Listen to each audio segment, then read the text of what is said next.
Aamir Khan కెరీర్లోనే biggest హిట్గా నిలిచిన దంగల్ గురించి అందరికీ తెలిసిందే. ఆ సినిమాలో ప్రతి క్యారెక్టర్కు ఆడియన్స్ ఎంతో బాగా కనెక్ట్ అయిపోయారు. ఆ మూవీలో బబితా పోగట్ చిన్నప్పటి పాత్రలో నటించిన సుహాని భట్నాగర్ తన నటనతో అందరినీ ఆకట్టుకుంది. అయితే ఆమె కేవలం 19 ఏళ్ల వయసులోనే మరణించడం అందరినీ షాక్ గురి చేసింది. సుహాని భట్నాగర్ మృతి పట్ల బాలీవుడ్ దిగ్భ్రాంతి వ్యక్తం చేసింది. అమీర్ ఖాన్ కూడా సుహాని మృతి పట్ల ఎమోషనల్ అయ్యాడు. నువ్వు ఎప్పటికీ మా హృదయాల్లో ఒక స్టార్లా నిలిచిపోతావంటూ భావోద్వేగానికి లోనయ్యాడు. ఈ నటి మృతిపై చాలానే కారణాలు వినిపించాయి. కానీ ఆమె మృతికి కారణమైన వ్యాధి గురించి కుటుంబ సభ్యులు అసలు విషయాలను వెల్లడించారు. సుహాని భట్నాగర్ మృతికి మొదట అందరూ మెడిసిన్ సైడ్ ఎఫెక్ట్గా భావించారు. ఆమెకు కాలు విరిగినప్పుడు వాడిన మందులు సైడ్ ఎఫెక్ట్స్ వల్ల ఆమె మరణించిందంటూ చెప్పుకొచ్చారు. కానీ సుహాని కుటుంబం ఆ వాదనను కొట్టిపారేశారు. వారి కుమార్తె మృతికి అరుదైన వ్యాధి కారణం అంటూ చెప్పుకొచ్చారు.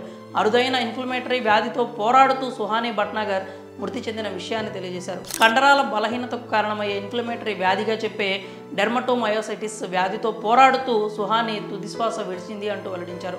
ఆమెను ఫిబ్రవరి 7న ఈ వ్యాధి కారణంగానే ఎయిమ్స్లో చేర్పించినట్టు తెలిపారు. ఈ వ్యాధికి చికిత్స పొందుతూ అది విషమించడంతోనే సుహాని ప్రాణాలు కోల్పోయిందని తెలియజేశారు. సుహాని కుటుంబ సభ్యులు తెలిపిన వివరాల ప్రకారం 2 నెలల క్రితం ఈ వ్యాధి లక్షణాలు సుహానిలో కనిపించాయి.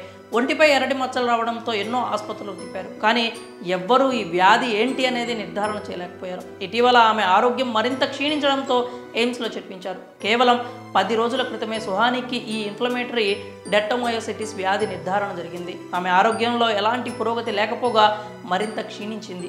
ఇన్ఫెక్షన్ మరింత ఎక్కువై ద్రవాలు ఊపిరితిత్తుల్లోకి చేరుకుని లంగ్స్ కూడా దెబ్బతిన్నాయి. వైద్యులు ఆమెను వెంటిలేటర్పై ఉంచి చికిత్స అందించారు. కానీ ఎలాంటి ఫలితం లేకుండా పోయిందంటూ సుహాని తండ్రి ఆవేదన వ్యక్తం చేశారు. ఈ అరుదైన వ్యాధితో పోరాడుతున్న వాళ్ళు ప్రపంచవ్యాప్తంగా కేవలం 5 నుంచి 6 మాత్రమే ఉన్నారంటూ ఆయన తెలిపారు. ప్రస్తుతం అందరూ అసలు ఈ డెర్మటోమయోసైటిస్ అంటే ఏంటి అంటూ తెలుసుకోవడం ప్రారంభించారు.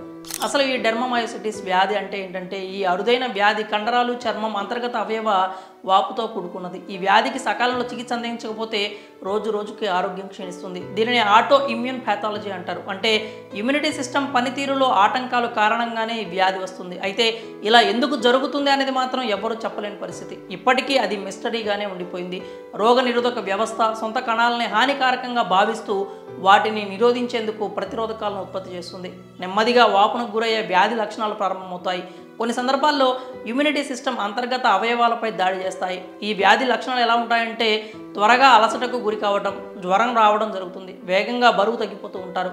కండరాలు బాగా నొప్పికి గురి చేస్తూ ఉంటాయి. శ్వాస తీసుకోవడంలో కూడా బాగా ఇబ్బంది ఏర్పడుతుంది. చర్మం వాయడం, ఎర్రగా పొలుసుల మాదిరి మారడం జరుగుతూ ఉంటుంది. కంటి ప్రాంతంలో కూడా వాపు, ఎరుపు ఉంటుంది. అలాగే మెల్లకన్ను కూడా పడిపోయే ప్రమాదం ఉంటుంది. దీనికి సంబంధించిన చికిత్స విషయానికి వస్తే దీనికి క్యూర్ అంటూ ఏమీ ఉండదు. కార్టిసోన్ వంటి మందులు వాడాల్సి ఉంటుంది. కండరాలకు సంబంధించి ఫిజియోథెరపీ చేస్తూ ఉంటే వ్యాధి అదుపులో ఉండే ఆస్కారం ఉంటుంది. నటి సుహాని భట్నాగర్ మృతికి కారణమైన ఈ అరుదైన వ్యాధిపై మీ అభిప్రాయాలని కామెంట్స్ రూపంలో తెలియజేయండి.